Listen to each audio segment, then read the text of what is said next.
Welcome all, and we're going to do some more example with our powers of powers property, and we'll obviously be sneaking in some other exponent properties as well here. Alright, so we have got the quantity negative x to the negative 11th over x to the negative 9th all raised to the 4th power. We totally could distribute that 4 exponent outside, but I'm going to get rid of these negative exponents. And we could also do negative 11 minus negative 9, and I don't know. I'm just going to move things around. Move the x to the 9th up top, move the x to the 11th on the bottom. We have that negative out front. Put our parentheses back, put our 4 up there as our exponent. Alright, we still got some work. We can now use the quotient property on the inside here. We've got 9 as the exponent over 11, so we've really got x to the 2nd on the bottom, 1 on the top. We've got a negative out front, 4 up here. Okay, now we're ready to distribute this 4. But there's some places you might miss where to distribute this 4. This is really a negative 1 out there. And that negative 1 really has an exponent of 1. So we're going to do really negative 1 to the 4th. Numerator 1 to the 4th, and denominator x to the 2nd to the 4th. Whew!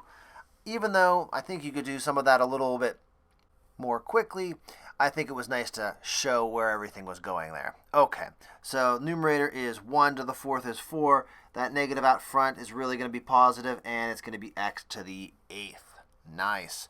All right, we've got 2/3 to the 4th times 3/2 to the 4th, and you're like, well, they don't have the same base, so we can't do anything with them, right?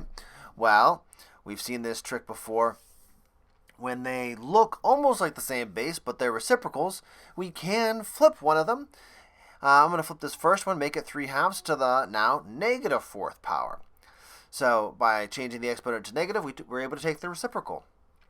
The second fraction will keep the same to the 4th power, and now we have the same base.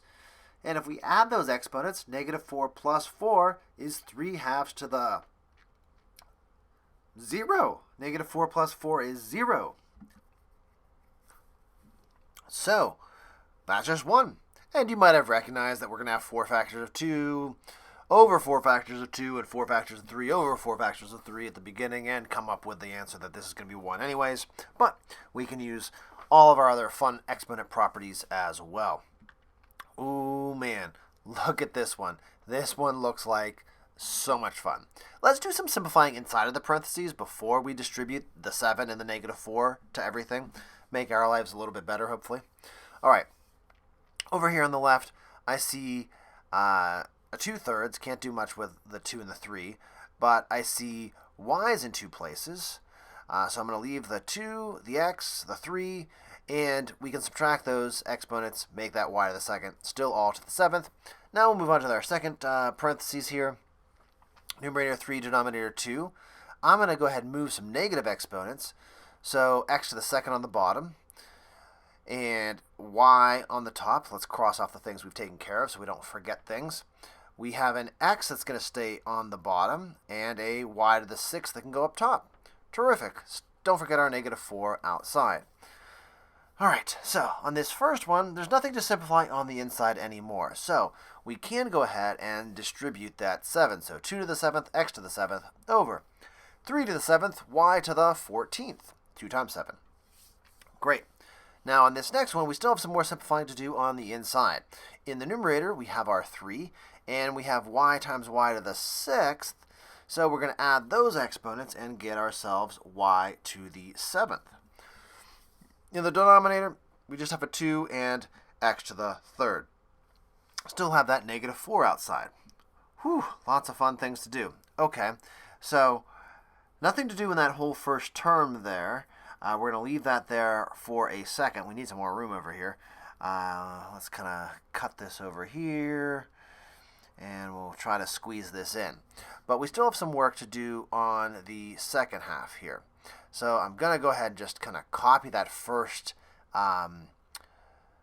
fraction here, 2 to the 7th, x to the 7th, over 3 to the 7th, y to the 14th. On this second one, now we are ready to distribute this negative 4.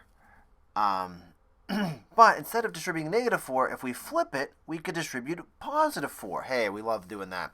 Distributing positive exponents is better. Rewrite the first fraction here. X to the 7th over 3 to the 7th, y to the 14th. Let's distribute that exponent of 4 now. So 2 to the 4th, x to the 12th over 3 to the 4th, y to the 28th. All right, well, we have this as two separate fractions multiplied by each other, but really it's one long big product in the numerator there, so we can make this one big fraction here. The numerators can all be together, denominators all together, and so we can just apply any product and quotient rules that we have. So in the numerator, I see bases of 2 to the 7 and 4, which makes 2 to the 11th, and x to the 7 and 12 makes x to the 19th. In the denominator, I see bases of 3 to the 7 and 4th, which makes 3 to the 11th, and y to the, 42nd power. And looking around, I don't see any, I only see one x, one y, and no negative exponents, and our coefficients are so big, we are going to leave them as those exponents there, so this is done. Wow, that was terrific. Thanks for sticking with us through that example, and check in next time.